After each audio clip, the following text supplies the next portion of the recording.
اعوذ باللہ من الشیطان الرجیم بسم اللہ الرحمن الرحیم۔ سورۃ البقرہ آیت نمبر 75 سے لے کر کے آیت نمبر 82 تک 8 آیتوں کا ترجمہ اور مختصر تفسیر۔ یہود کی خرابیوں کا ذکر چل رہا ہے۔ سورۃ البقرہ کا اصل عنوان ہے یہود کی اصلاح اور مسلمانوں کے لیے ضروری احکام۔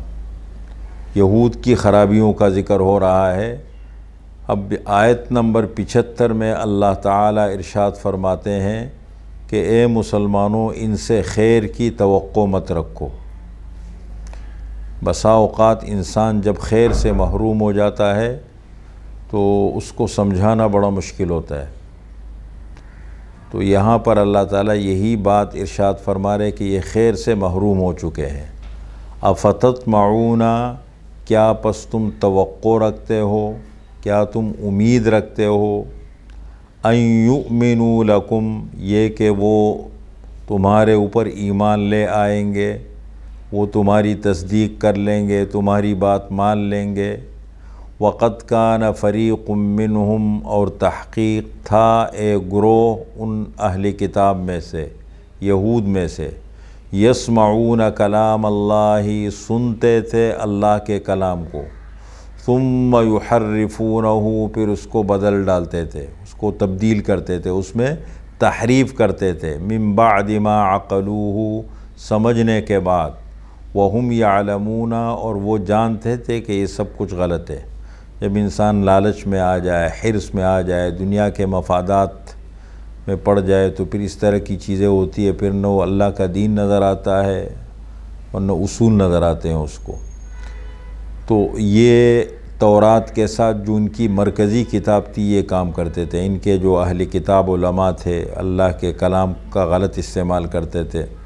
فرمایا وَإِذَا لَقُوا الَّذِينَ آمَنُوا قَالُوا آمَنَّا، یہ اہل کتاب یہودی جب ملتے ہیں مسلمانوں سے کہتے ہیں ہم ایمان لائے ہیں۔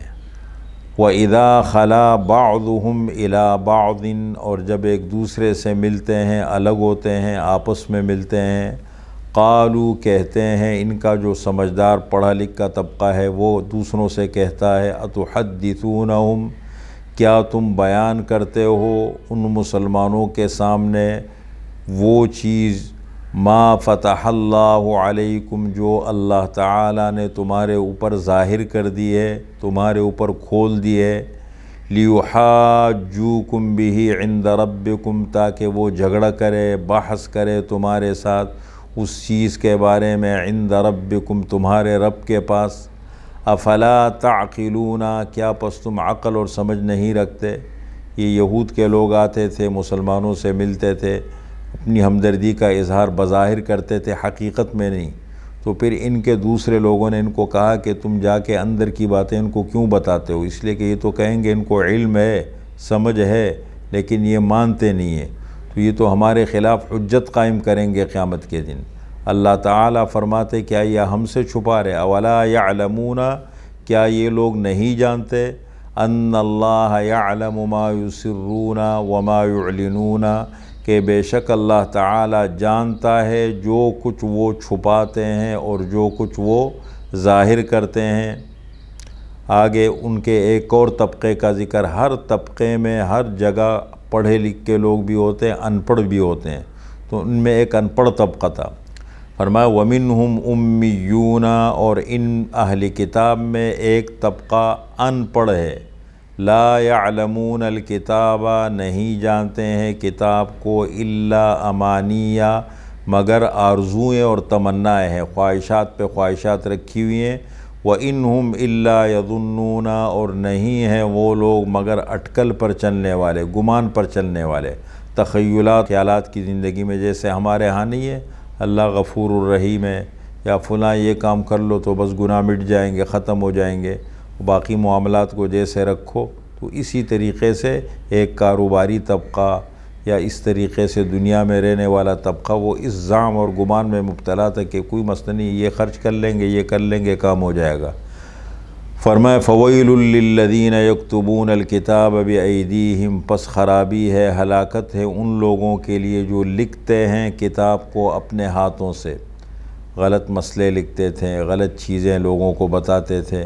ثم یقولون ھذا من عند اللہ، اپنے ہاتھوں سے لکھ کر کے، اور پھر کہتے تھے یہ اللہ تعالیٰ کی طرف سے ہے۔ لیشتروا بہ ثمنا قلیلا، تاکہ خریدے اس کے ذریعے سے، تاکہ حاصل کرے، وصول کرے اس کے ذریعے سے ثمنا قلیلا، تھوڑی سی قیمت، دنیا کا تھوڑا سا مفاد حاصل کرے۔ فویل لہم مما کتبت ایدیہم، پس خرابی ہے، ہلاکت ہے ان کے لیے اس چیز میں سے جو لکھا ان کے ہاتھوں نے۔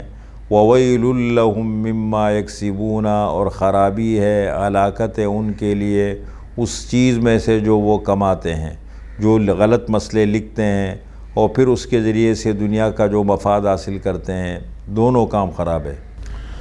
ایک اور خرابی کا ذکر اللہ تعالیٰ فرما رہے، ان کی جیسے ماحول میں انسان رہتا ہے اور حالات کے ساتھ ساتھ ذہن بن جاتا ہے، سوچ بدل جاتی ہے۔ یہ لوگ کہا کرتے تھے پہلی بار تو ہم جہنم میں جائیں گے نہیں، اور اگر ہم جہنم میں گئے بھی تو چند دن کے لیے جائیں گے اور پھر ہمیں ہمیشہ ہمیشہ کے لیے نجات مل جائیں گی۔ کتنے دن کے لیے کہتے ہیں ہم جہنم میں جائیں گے؟ 40 دن کے لیے۔ کیوں؟ ہمارے بڑوں نے بچڑے کی عبادت کی تھی 40 دن کے لیے، تو اس کی سزا جو ملے گی، بھائی بچڑے کی عبادت انہوں نے کی تھی، تم کیوں جاؤ گے؟ ہر انسان کا اپنا عمل ہے، بس ان کی ایک سوچ بن گئی تھی۔ ان کے نظریے میں دنیا کی کل عمر 1000 سال ہے، تو ہر سال کے بدلے میں ایک دن ہم جہنم کے لیے جائیں گے۔ وقالوا، اور انہوں نے کہا، یہودیوں نے، لن تمسنا النار، ہرگز نہیں پہنچے گی ہمیں آگ، ہرگز ہم جہنم میں نہیں جائیں گے، الا ایاما معدودہ، مگر گنتی کے چند دن۔ قل، اے پیغمبر آپ ان سے کہہ دیجئے، اتخذتم عند اللہ عہدا، کیا تم نے بنا رکھا ہے اللہ کے پاس کوئی عہد، معاہدہ، کہ تم جہنم میں نہیں جاؤ گے مگر گنتی کے چند دن؟